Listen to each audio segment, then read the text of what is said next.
Good evening, everyone, and welcome to the 9th installment of Science Stories.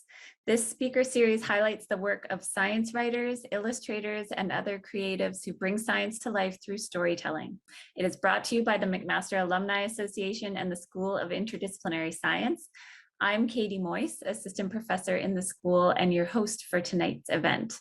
It is my absolute pleasure to welcome our speaker, André Picard. André is one of Canada's top health and public policy observers and commentators. He is a Montreal-based health reporter and columnist for the Globe and Mail, and the author of 5 best-selling books.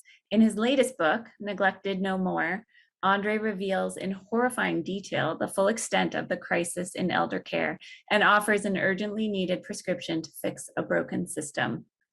André won the 2021 Sandford Fleming Medal for Excellence in Science Communication from the Royal Canadian Institute for Science and received the Queen Elizabeth II Diamond Jubilee Medal for his dedication to improving healthcare. He has also been named a public health hero by the Canadian Public Health Association and a champion of mental health by the Canadian Alliance on Mental Illness and Mental Health. Tonight, André will share insights from his long career in healthcare, which has spanned more than one pandemic. Many thanks to those of you who sent questions in advance, and please feel free to submit questions during our chat using the Q&A function, and we'll get to as many as we can. André, thank you so much for joining us. Thank you for the warm welcome. You've been covering COVID for 2 years now, more than 2 years. What is the most important, the most enduring story of the pandemic? I think the enduring story hasn't been written yet. I think it's going to be how COVID changes the world. You know, I think when I was approached to write a book, I was asked by publishers, you want to write a book about COVID? And I said, no, because I don't think a good book will be written for 10 or 20 years. You know, I'm a big fan of medical history. I think you'll learn a lot about our current problems from knowing history. So I've read a lot about the great influenza of 2018, 2020. And you learn that it takes a long time for the fallout to be felt and to truly understand the impact of it. So, you know, we're living it day to day now. It's hard, but I think we're going to realize in a few years that it was much, much worse. You know, like the death count is about 5.5 million worldwide. And I think all the evidence is that it's easily 3-4 times that number. And I think we're going to start realizing that when this settles down. Mm-hmm. A lot of the problems that you describe in your columns and in your books sort of center on the fragility of our healthcare system, the lack of funding and coordination and oversight in long-term care. Those problems predated the pandemic. Do you think COVID will catalyze change? I think what any crisis does, and a crisis, especially one of the import of COVID, is it just shines a spotlight on the real weaknesses. It's kind of like a test where you pour a little water to see exactly where the cracks are in the cement, and a lot of really bad cracks were exposed, elder care being one of the worst ones. But you know, we learned a lot about, I think it became part of our common language to talk about the social determinants of health, the fact that, you know, viruses, yes, in theory, biologically, everyone is equally at risk, but realistically, some people are much more at risk because of the environment they live in, because they have a lack of income, a lack of housing. So I think those issues have really been, I think the public understands them much better thanks to the pandemic. It's unfortunate it took a pandemic because we've known this stuff for 150 years. But I think that's what pandemics do, is they really shine a spotlight on pre-existing problems and magnify them to often a terrific degree. Mm-hmm. So you talked about the public now recognizing these problems. Can that lead to policy change, and how can it?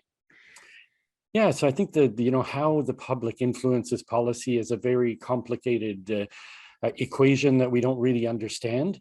Earlier in my career, I was very critical of politicians. You know, they don't do what we want them to do, et cetera. And I'm much less critical of them now. I think I've come to understand that, especially in a country like Canada, where we don't have a lot of dogmatic politics yet, is that they'll do whatever they think the public will tolerate. And I think the biggest impediment to change is often just the public itself. The Canadian public is very small C conservative. We don't like taking risks. We don't like things to change. we grumble constantly about our healthcare system, but we grumble a lot louder if someone dares suggest a change. So we're the authors of our own misfortune, really. And that's true. And you see that day to day in our health system, that things that are easily fixable are not fixed because there's a fear. People prefer the devil they know than the devil they don't know.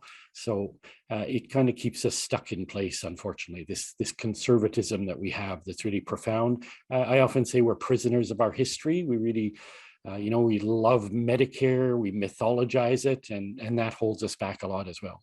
Mm-hmm. I'd love to hear you talk about that history a little bit, and your books sort of reveal the history in a way that makes it really obvious why we are where we are now. In your latest book on long-term care, you talk about what aging in Canada used to look like, and I wonder if you could share perhaps some vignettes for us to sort of understand perhaps how far we've come, even though there's still way more to do. Yeah, I think what people need to understand about the ancient history, our health system goes back hundreds of years in informal ways, but the more formalized health system that we have today that we call Medicare goes back to the post-war years. And I think what people need to understand is we created quite a good system for the time, for the demographic, the culture, the politics of the time. And unfortunately, it hasn't really evolved. So to me, that's the number one problem in Canadian healthcare. We're just putting these square blocks into round holes every day. We have a system that was built for the 1950s when all we really needed was acute care. It was very hospital based. People went to hospital to have babies and they went there to die. That was the reality. And today we have a system, we have a culture and a demographic that needs exactly the opposite. We need some acute care, but what we really need is chronic care, and we don't need it in the hospital. We need way more community care. We need to people who are going to live a long time with conditions that have to be managed that didn't exist in the 1950s. People tended to just die if they had heart disease. And so things are very different, but that's not how the system is built. So I often say that we have to take our system and turn it on its head. I think we have to put a lot more emphasis on primary care and taking care of people in the community, and have a lot fewer hospitals. I think the systems that have adapted the best, like Denmark, they haven't built a new hospital bed since 1980s. In 1980 in that country, they have the same number of beds today, double the population, and they're doing very well because all their investment has gone into the community. And when we talk about the elder care part of the puzzle, which you mentioned, I wrote a book about recently, they're the gold standard. They take care of their elders the best, and that's a direct flows directly from the way their system is built. The people who use the healthcare system are older people. That's no secret. They use the vast majority of care. It's normal that we use care at end of life. I'm not saying that the old people are bad because they get sick. That's the reality. That's how insurance is supposed to work. You pay your whole life and then you use it at the end. So all that is normal, but we don't have a system that responds to their needs, and a country like Denmark does. And it's a very simple, what's the difference between them and us? They have a philosophy that says we want elders to live in the community, and we're going to create a system that does that. And in Canada, the system is, well, we've had this long-term care system since hundreds of years, actually, and this is how it is. You old people go off and they're shunted out of society, and they're put in these huge institutions that they don't want to live in, and that's where they die. And it's something that nobody wants. And why do we have it? We have it because historically we've always had it, and we just haven't gotten around to changing it. And hopefully, to answer your initial question, will this be a catalyst? On my good days, I think so. And on my bad days, I think, boy, it's depressing. Nothing is changing. I look at Ontario. What has Ontario's response been to the what I call a massacre of neglect, the deaths in long-term care? We've had 35,000 COVID deaths in Canada, 20,000 in long-term care. That's an unheard of slaughter of people. There are countries with zero deaths. This was all preventable. So these are 20,000 deaths. This is one of the worst public health disasters in history, what happened to our elders in care. And what is the response of Ontario? We're going to build more of these homes that people don't want to be in. Mhm. That's to me, that's just crazy. That's totally tone deaf, and it's bad policy and it's bad politics. And I don't understand why it's happening. Mhm. You and in your book, you make a really strong case, both an ethical case and a financial one as well, for investing in home care and returning care to the community. What is standing in the way of smart, meaningful policy change? What has to happen? I think, I always say that every problem we have in healthcare is structural and administrative. We have great medicine in Canada. We deliver fabulous medicine, and we do it in spite of the system, because we have a terrible system. It makes it difficult to deliver good care, and even more so when you get into something like long-term care institutions. So why haven't we made that shift?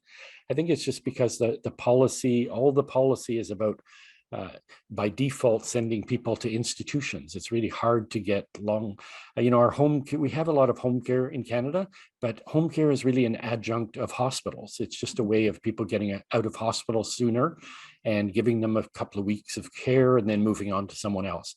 So that's the fundamental problem, is our system is a hospital centric to a perverse degree. Everything's about hospitals. Hospitals even run they run home care programs for the most part, sometimes even run long-term care programs. So everything in our system is about hospitals, and that was great in the 1950s. It's not great in 2022. Especially now, I believe you said the average sort of lifespan was 67 at the time that these structures were created, and clearly we are living much longer now, and we are about to have a massive number of Canadians enter their older age. Perhaps that will help to push change forward, the boomers. I think the boomers, as we know through history, has changed everything. They fundamentally changed our education system as they grew up, our political system. And I think boomers will have a dramatic impact on elder care. But what I worry is that the boomers are a very rich generation, and they're going to essentially vote with their wallets. They're going to buy better care, but I think it's going to create a much more inequitable system. So that's my worry, is that the principles of Medicare, which I think are sound, are going to be undermined. This notion that nobody should be denied essential care because they can't afford it. That's what Medicare is. That principle is violated every single day in long-term care and in home care. And I don't think we put it in those terms enough. I think it's politically unacceptable, and we've just come to accept it. And boomers, I think, unfortunately, are very accepting of this, because they just say, well, I'll fill in the blanks because I have a lot of money. Mm-hmm. Mm-hmm. Hmm. There have been multiple reports sort of proclaiming that change is necessary, and yet no change happens, and that must be very frustrating for you to see. What do you hope to achieve through the work that you do, your columns? Yeah, so I think I've often said that Canada does one thing better than any country in the world, and that's write reports about what's wrong with our health system. We're really good at that. So I mentioned in my book that we've done about 150 high-level royal commissions, public inquiries, et cetera, about 150 since the advent of Medicare, on how to fix the system and how to fix elder care more specifically. So there's a lot of information there. So that's frustrating. So what I try to do is we have a term in French, vulgariser. So just to make this stuff more digestible for the public. So nobody's going to read the 1,200-page Romano report.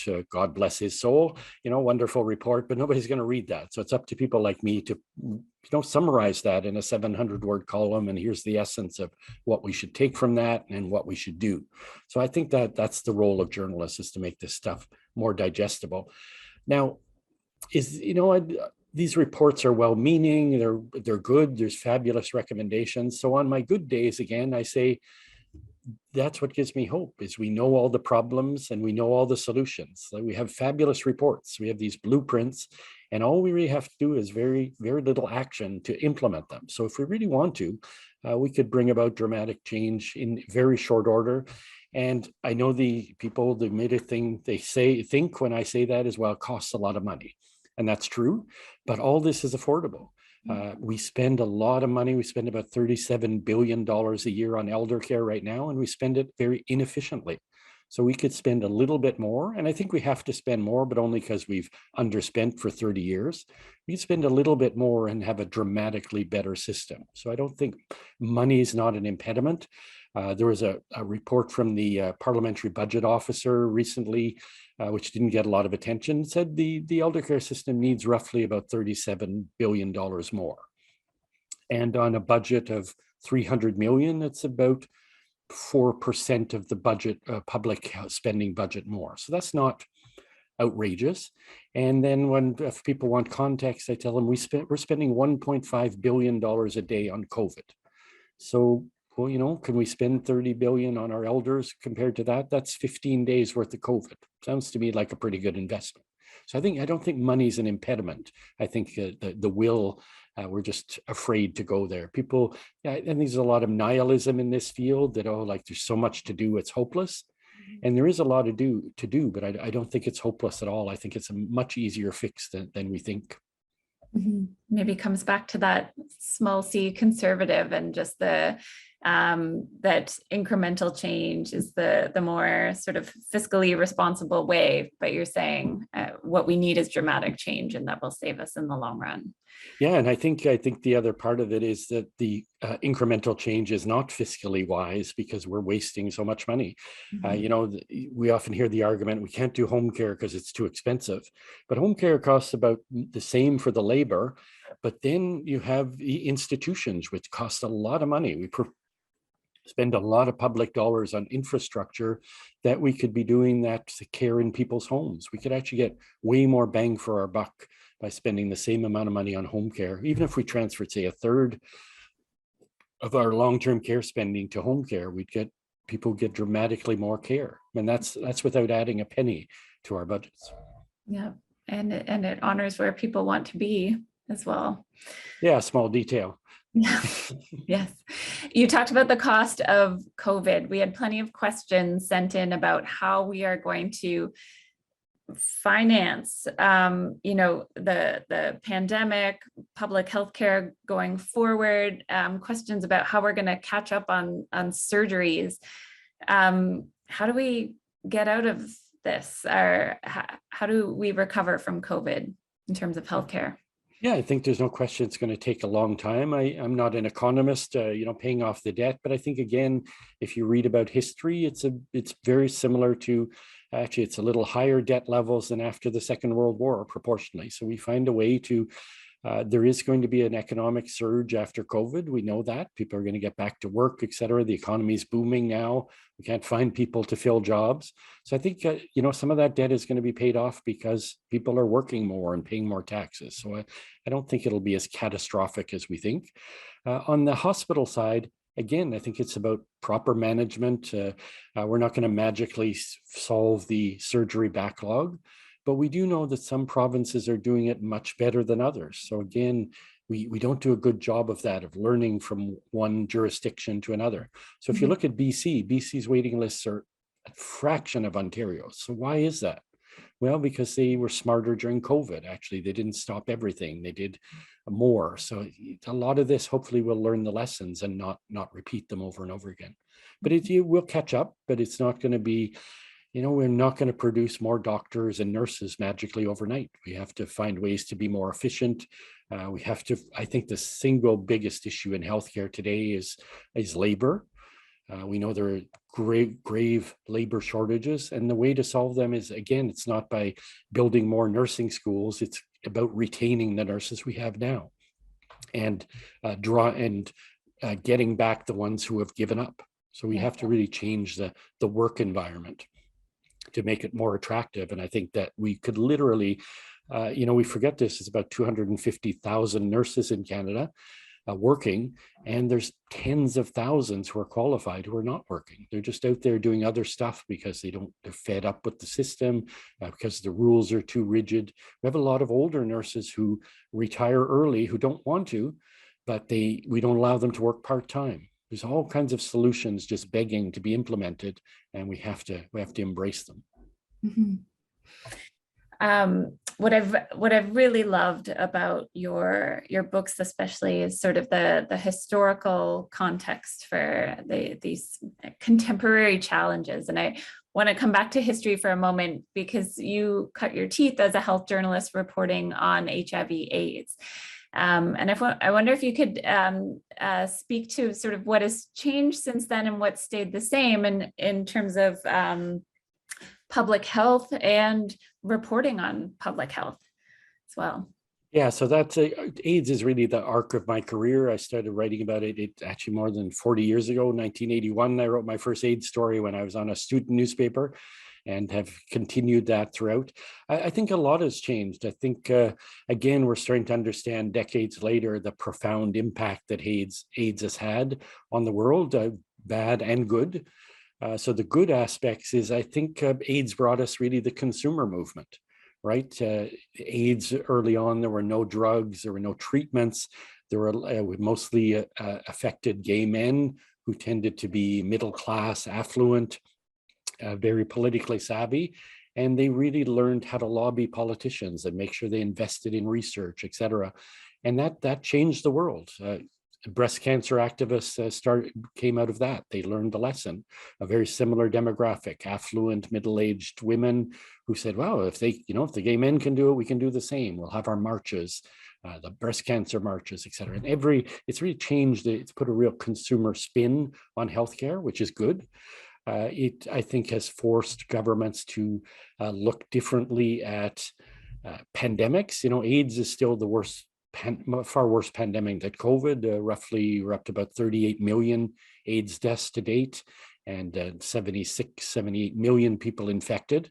So it's a much, much bigger killer, but the economic impact has been a little different. But the other thing I think it's taught us is that the whole world is affected by illnesses. You can't protect yourself. So the AIDS was unusual in that it didn't necessarily start, but it started getting attention in the West. So in the US and Europe, it exploded.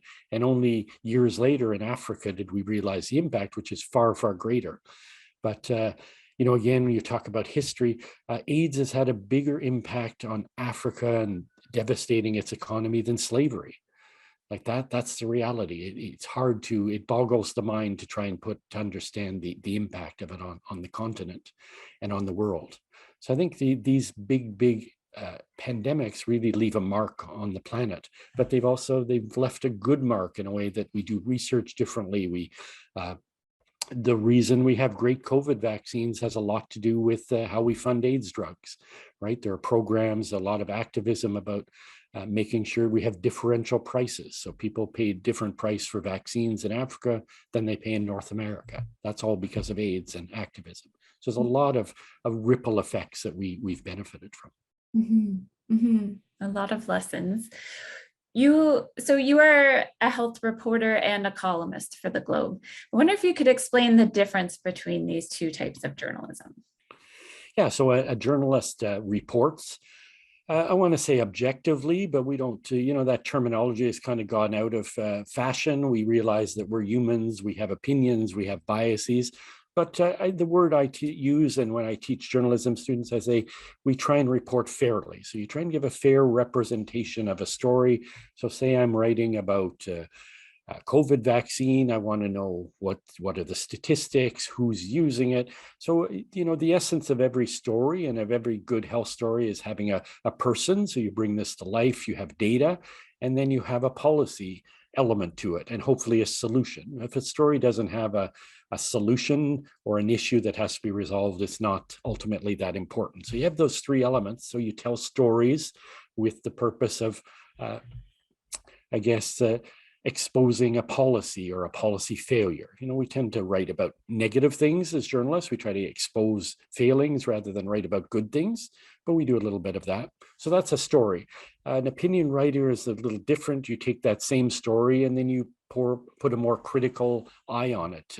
You don't have to be as fair. You say, well, that side's wrong. I'm not going to talk about it. I'm going to talk about this is what I believe and this is what we should be doing. So they feed off each other, but they are different. And readers don't always make that distinction, even though we put the big, when they run my columns, it says in big block letters, opinion, and then the headline, and then people write in and say, oh, how dare you have an opinion?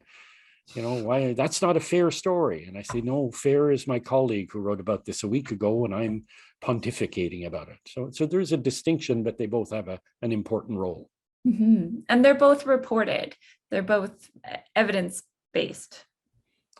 Hopefully. Yeah. I think I use the terminology, actually, I use evidence informed rather than evidence based, because I don't think we can dismiss the political realities of things. I think, the world would be a great place if we just followed science, but science is not that black and white, and it evolves. So there is going to be politics and there's going to be choices in there, and that even if we don't agree with them, that's appropriate.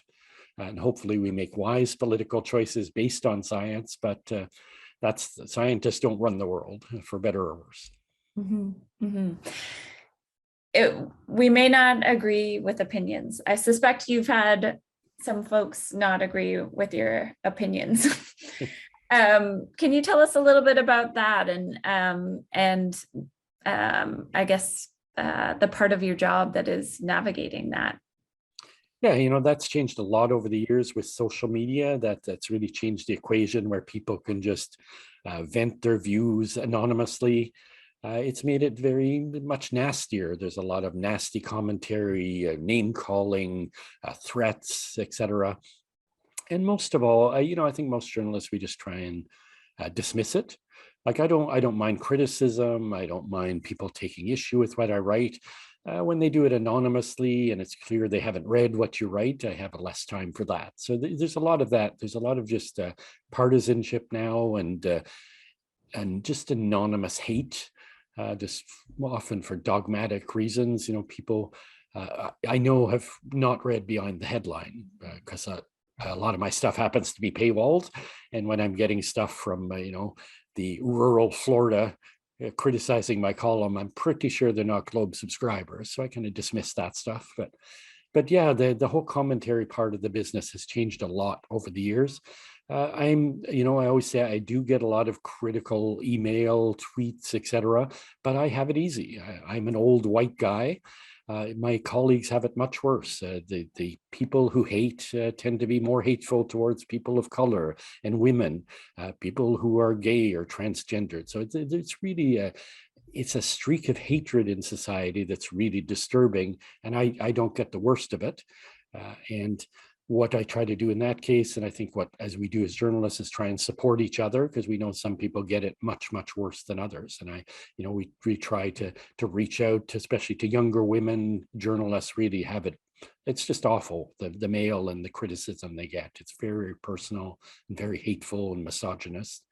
And this has to be addressed. This has become a problem of to the point where I think it's undermining democracy. We're seeing this in the freedom convoy. People's hatred for the media is actually, you don't have to like the media, but I think you have to realize it has an important role to play in society. So when you see reporting from Parliament Hill and a journalist can't even talk because people are running at the camera and swearing and spitting on them, etc., who does that help? That's not advancing dialogue. That's certainly not advancing freedom, to use the rhetoric of that movement. Mm-hmm. When folks criticize the media as being biased, how do you defend the importance of a free press? What do you say to those critics? I think one of the most ironic things for me is that people who criticize the media for being biased love the most biased media of all, like Fox and Rebel News. They don't pretend to be anything other than activists, one-sided, etc. So that's the ultimate irony in this, is they don't want equality, they don't want fairness, they want one-sided reporting, and they just don't want it to be the side they don't like. So, it's funny that again, if I look at the truckers convoy, that's what was perplexing to me is, things like CBC, CTV, The Globe, were bending over backwards to try and make their stories more fair, to get the views of the protesters. And what did they get? They just got spit on. Like they were given an opportunity to get their voice out there and didn't want it. So you can't have it both ways. You can't say, listen to us, and then we refuse to talk to you. Mhm. It's a very bizarre world out there right now for journalists. Yeah, yeah. What what do you think needs to happen to sort of push back? I guess to open up more dialogue, to have folks come out of their tunnels and be open to other perspectives. I think the most important thing, I think, it lies with young people. I think we have to teach people how, not just how to read, but how to analyze what they read and to understand the source of it and the biases in it. There are biases in every media outlet, and that's fine as long as you understand them, you know where they're coming from. I think and I actually am more hopeful about the future, because I find young people are way more sophisticated about this than, who are the worst spreaders of misinformation? It's people over 50 on Facebook, because they don't understand how these social media. Young people are very savvy. A lot of them have private accounts. A lot of them are very insightful about the source of the news they're reading. And that's great. That gives me hope.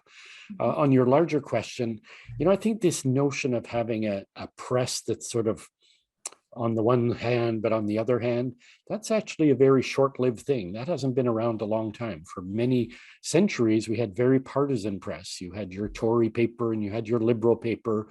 And I actually think we're going back that way. And that's not necessarily a bad thing, as long as we understand it for what it is. So if we have a conservative paper and a Liberal paper, that's fine. But people just have to understand that that's the positions they hold, and to read it in that. So I think we're in this period where we're uncertain about how to report things.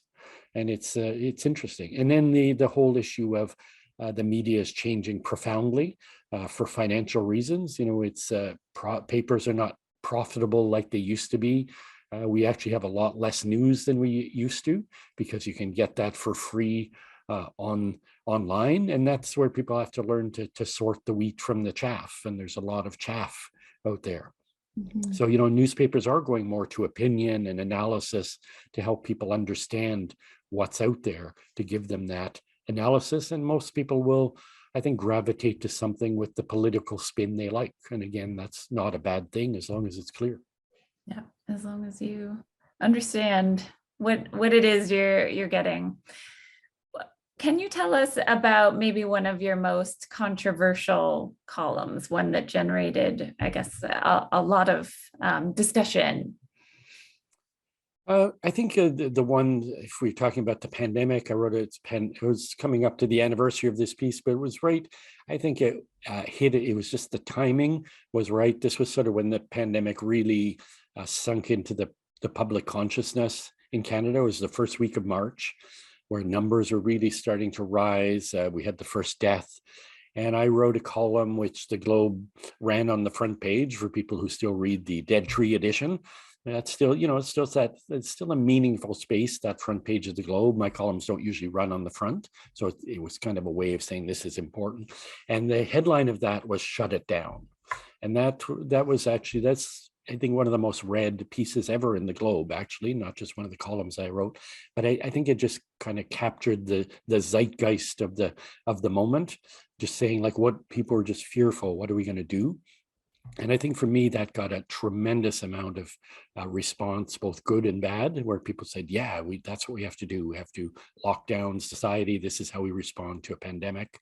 And then the people saying, oh God, don't ever do this. We should never, it's the flu. So we've been talking about that for years now, for 2 years. But I think something like that really, that was a very impactful column and brought out a lot of emotion, good and bad. Mm-hmm. Mm-hmm. You've been called a public health hero and a champion of mental health by the Canadian Public Health Association and the Canadian Alliance on Mental Illness and Mental Health. What does that say about the importance of science communication?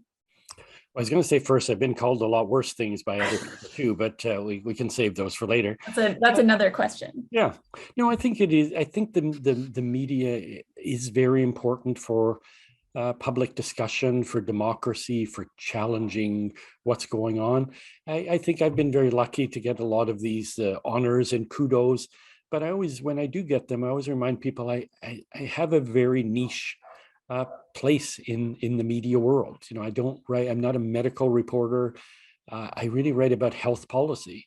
And there's not very many people that do that. And I think I've gotten a lot of kudos just because I do something that other people don't do. So often people will say to me, "Oh, you're the best public health policy writer around." And I say, yes, it's an N of one. So it's not too difficult to be at the top of the heap if there's nobody else in the heap.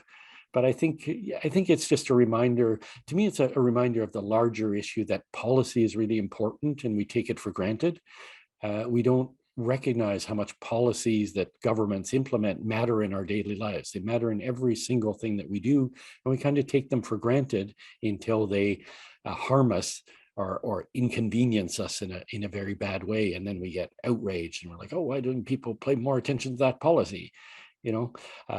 Just everything that we do, and like crossing the street. I always remind people, public policy affects you when you cross the street, and you learn that when you get older, because suddenly the 15 seconds to cross the street's not enough.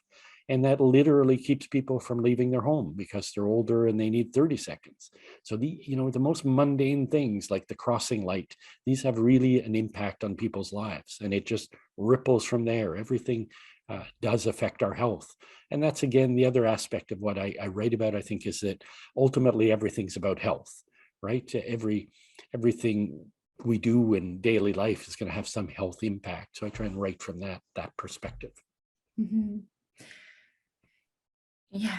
I mean, you're right. And sometimes about sort of the impact of policies on our health. Is there a sense that, policies just seem very set and hard to change, do you think? Do you think that's why folks sort of engage with columns about the need for change, or do people sort of understand how health policy changes happen? I don't think people understand how government operates too much, but I think we've really changed. I think governments themselves has changed a lot about, I think they do incorporate health decisions into their policies far more. It's dramatically different than when I started 40 years ago. I think things were done in a much more, everything was about economics, right? And I think I mentioned earlier that during COVID, we've started to talk about things like the social determinants of health. I see that come up in casual conversation now, and that warms my heart. That's stuff I've been talking about for a long time, and people's eyes kind of glaze over. But I think we're starting, and I think governments are realizing that. You have governments who say things like we have health in all policies. So every policy, say building a highway, you have to run that through the health lens as well, not just the economic one. What's the impact going to be on the climate? So I think it's dramatically changed for the better, the understanding of the importance of health policy.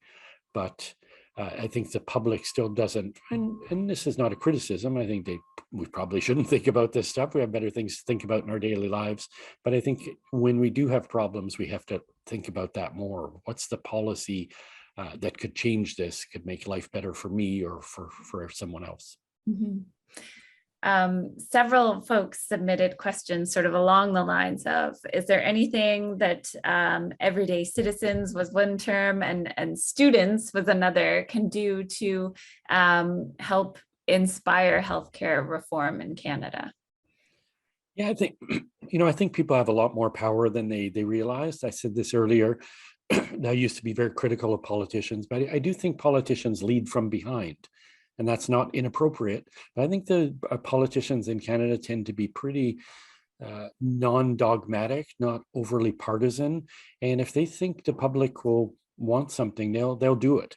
I think the biggest impediment to change is actually the public itself being very cautious and not taking chances. Again, when I compare us to European and Nordic countries, they make much more dramatic changes because the public is more tolerant of that. So I think, what should every individual do? I think speak out more, just say, be willing to take chances, demand that chance, interact with your elected officials more.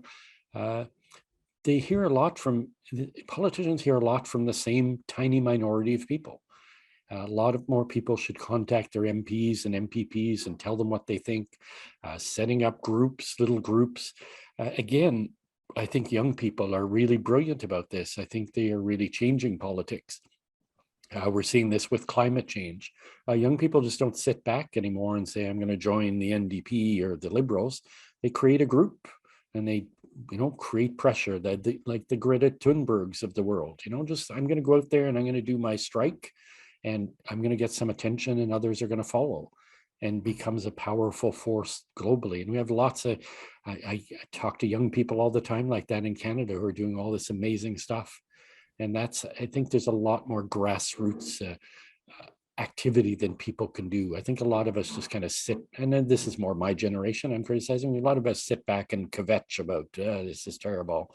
Why doesn't somebody do something about this?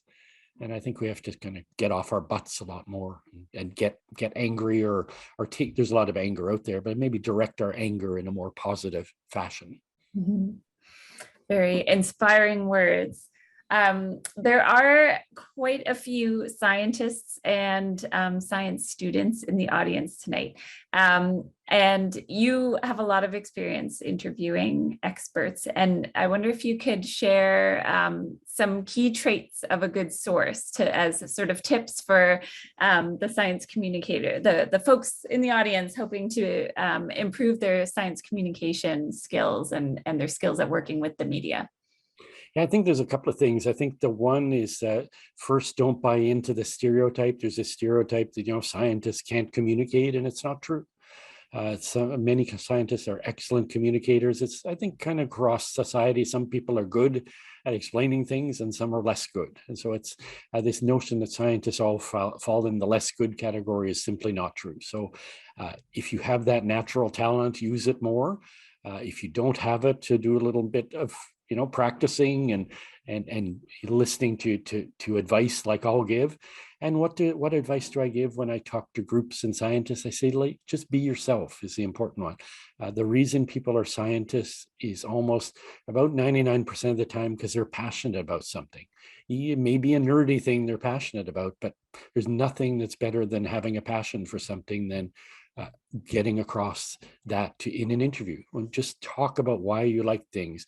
Try to explain things in the simplest terms possible is really important.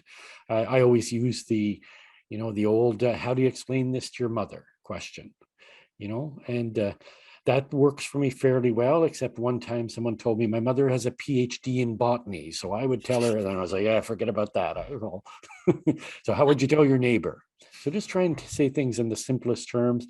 I use analogies. Analogies are really important for getting across science concepts. You want to know how far these two planets are. Imagine your living room and it's at two ends, and this is like half the living room.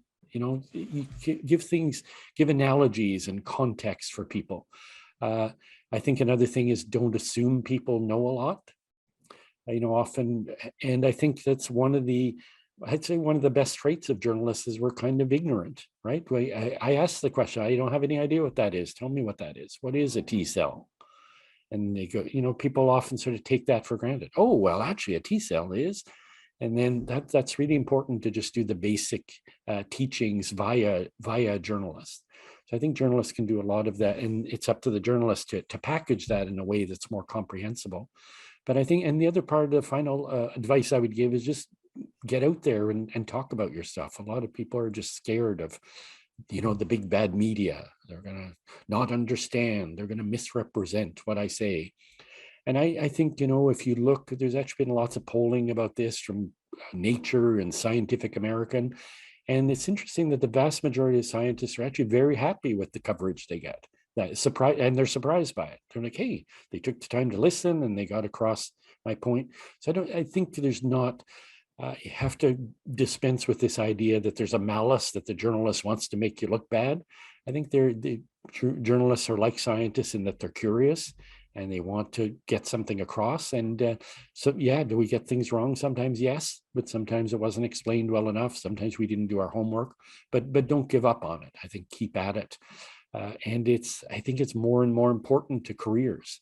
You know, it's not just about how many papers you publish anymore. People, I know there are some tenure track things where they look at your hits on social media and how many talks do you give to the public as opposed to scientific conferences. So this stuff matters more and more. So you have to, I think, take it seriously.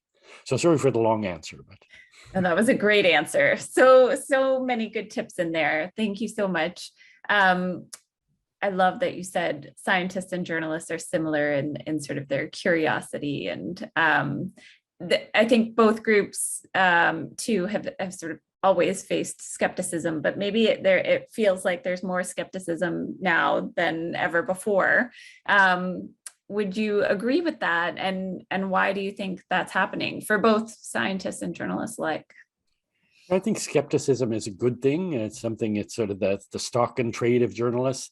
And we have to, I always tell my students, you have to avoid that extra little falling into cynicism. So it's good to be skeptical, but when you're cynical, it doesn't serve you well.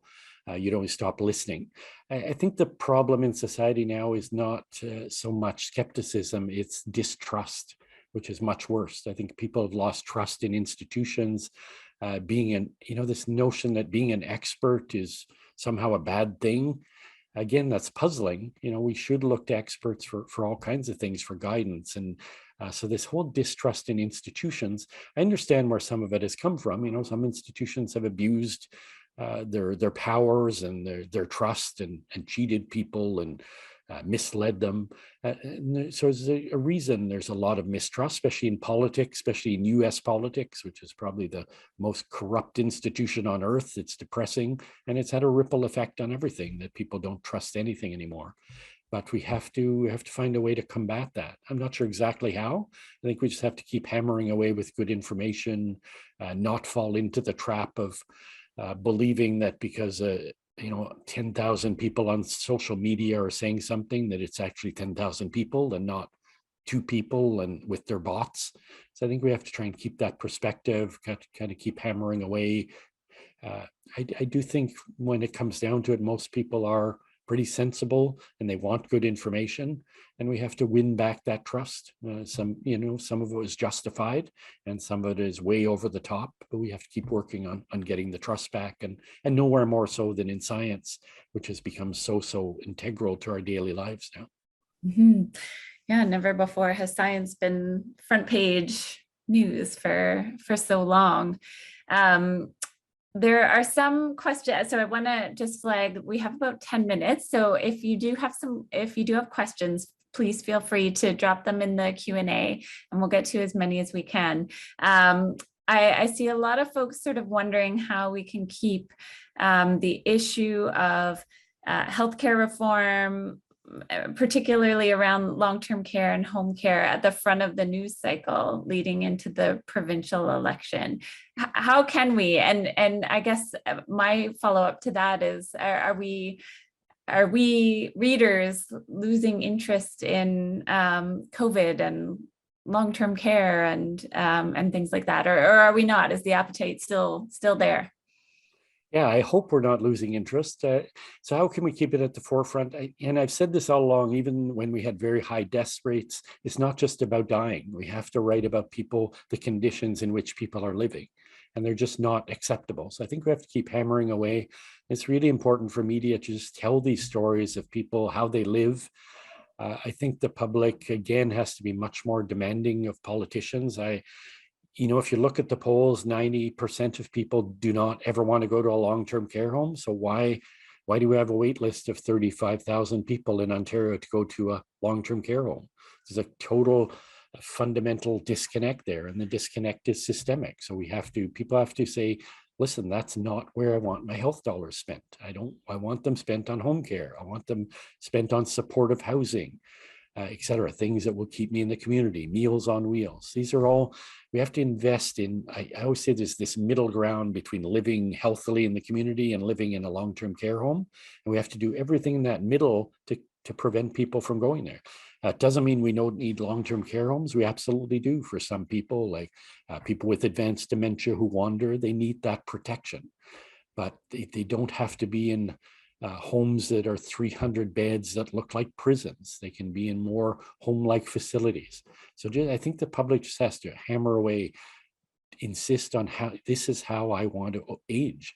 And I think again, one of the things that I found the most uplifting when I've been promoting my book about elder care and stuff is the interest of younger people.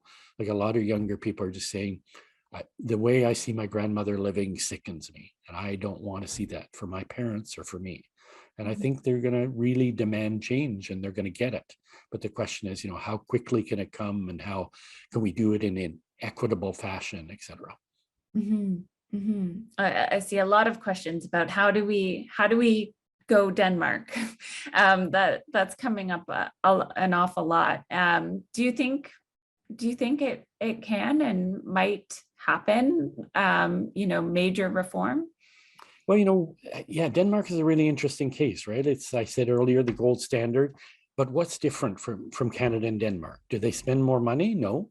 They spend about the same amount of money on us. They actually spend less on healthcare overall because they're more efficient, because they take better care of their elders, so they don't end up in hospital by default. So what is the one thing that Denmark fundamentally does different from us? And I say this in my book, I think it's philosophical. They say, we love our elders and we want them to live in the community as long as humanly possible. It's a philosophy. Once you have that, implementing policies is very simple. We have to much more explicitly state our beliefs. I say in the spoiler alert, last page of my book, but this is the message of the book, is we have to give life to our values. Right? I think Canadians have really great values. We believe in equity of care. We believe in accessibility. We love our mums and our grandmothers, and we just have to put those beliefs into policy. And we just haven't done that. We're just laggards. So there's no reason we can't do what Denmark is doing, or something similar, and do it very quickly. I always caution about, you can't just take another country's system and drop it into Canada, because culture is a really big aspect of healthcare. But we can do our version of Denmark, which is more people in the community, more affordable long-term care, et cetera. We can do all that in a nanosecond if we decide to, without spending very much more money. It's about political choices, and it's about cultural priorities and political priorities. And I think, elders are a very important political demographics. I think we have to pay attention to them. Our politicians have to pay attention to them. So I think there is going to be a lot of change.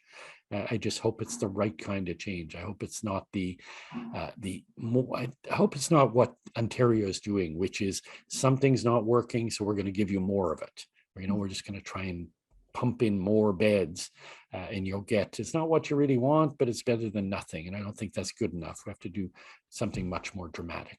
Mm-hmm. I see a really great student question here, which is, what can we do to help build a narrative that values chronic patients on a community level? What can students do in how they, what can students do to help create this culture? Yeah, so I think all of us, students, older people like me, whatever, what we all have to do is insist. I think one of the biggest things, and again, if I want to point to Denmark, what's the biggest differences in Denmark is you see old people every day. So I always say, there's about 360,000 people with dementia in Canada. When's the last time you saw someone with dementia? We should see them every single day. We should see them in our grocery stores, and we should see them on the streets. That's what we have to do. We have to stop hiding elders away. We have to make a society more friendly. And that's, I think, what young people can do. Take your grandmothers out, If it's difficult to get about, complain about it. Like, why don't you have a better bus? There are countries like Japan where, a country that's much more aged than Canada.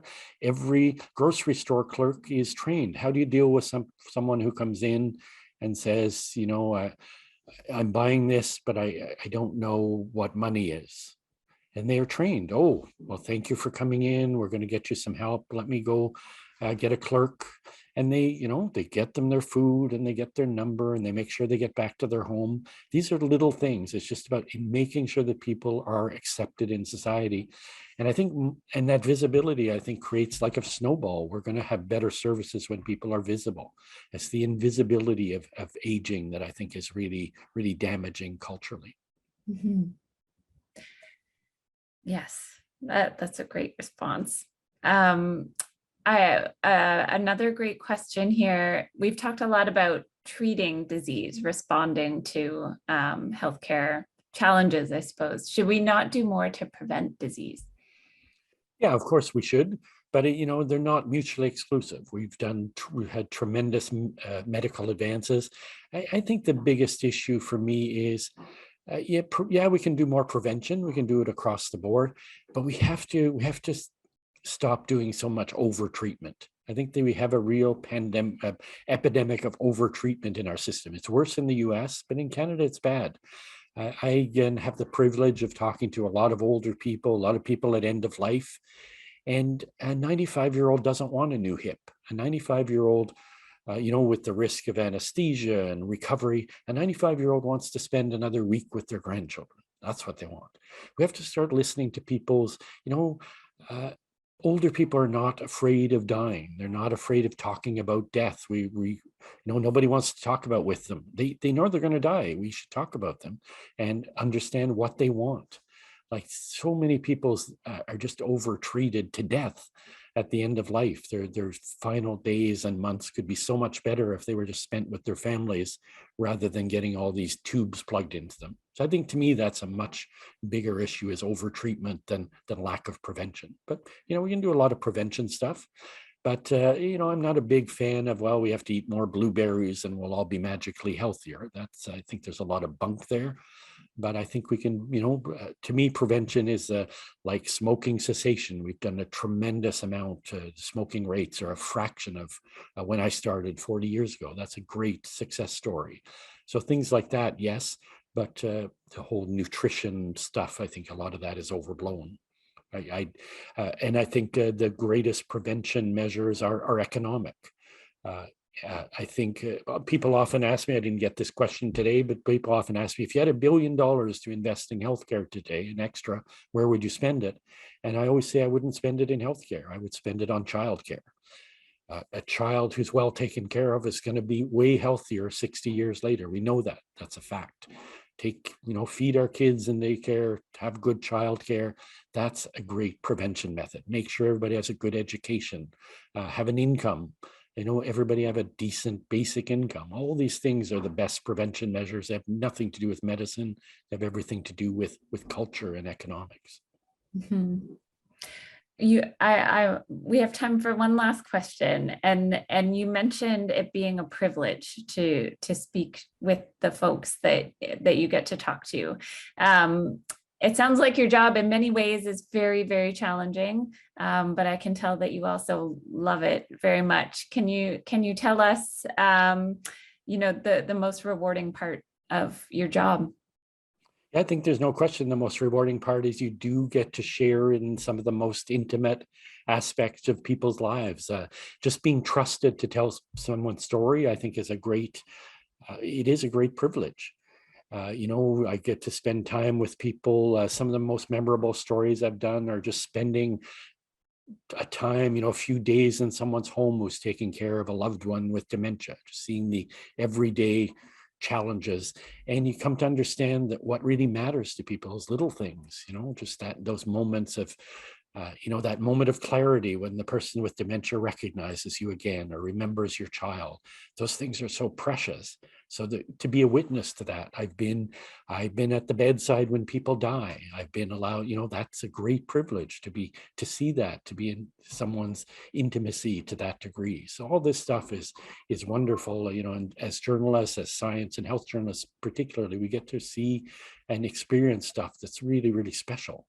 And I think that's ultimately what is the great reward, is to be able to do that stuff and to tell people stories and hopefully have a little bit of impact on policy along the way. I don't have any illusions that I'm going to magically change things overnight. I often, I'm saying that my 40th year of journalism, I often describe myself as kind of a water torture test. I just keep hammering away at stuff. Gradually, hopefully, change comes about. So. And hopefully and I know there's many young, great health journalists who are going to take over from me, hopefully soon, and are going to do this even better. So that's great to know too. Well, I have no doubt you've inspired many in our audience tonight. I'd like to thank you so much for your time and for sharing your expertise with us. This has been such a privilege. Thank you all for attending. You will receive an email from the folks at Alumni just asking for your feedback. We would love to hear your thoughts on tonight's event. Thank you for coming, and thanks so much, Andre, once again. Thanks. It's a privilege being here. I look forward to getting back to Mac sometime soon when we get back to traveling. That will be wonderful. Good night.